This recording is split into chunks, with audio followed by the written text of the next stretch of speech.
David, I want to ask you, what's the biggest difference between Joint Sword A, when we saw back in May, and Joint Sword B that we just saw on Monday? So I think on the one hand, the one striking thing of Joint Sword B versus A is actually that the duration of Joint Sword B was quite short, only around 12 hours.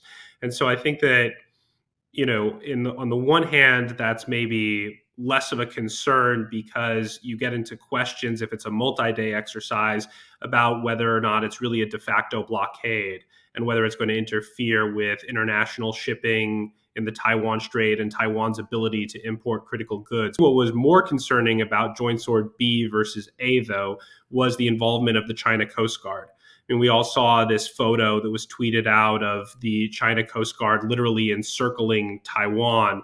And, that is consistent with Chinese actions over the last couple of years, which is to use its law enforcement or lawfare toolbook to essentially try to assert that this is a domestic law enforcement matter, that the Taiwan Strait is not international waters, it's an internal waterway, and that, it controls the airspace and the seas around Taiwan. What do you think is the most likely scenario that China would use to take control of Taiwan? Is it a blockade, or is it still the more traditional amphibious landing? I think that most observers believe that it's not a blockade and then China stops and doesn't do anything.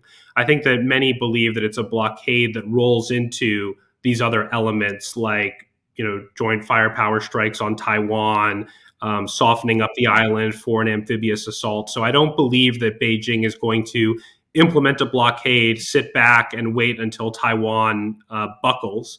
Because I think that one of the conclusions that it has drawn, especially after Russia's invasion of Ukraine, is that time is not on its side.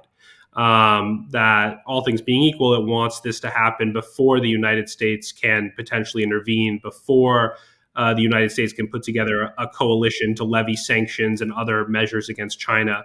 So, I don't think it's an either-or question anymore. I think it's a question of sequencing and timing of the various elements.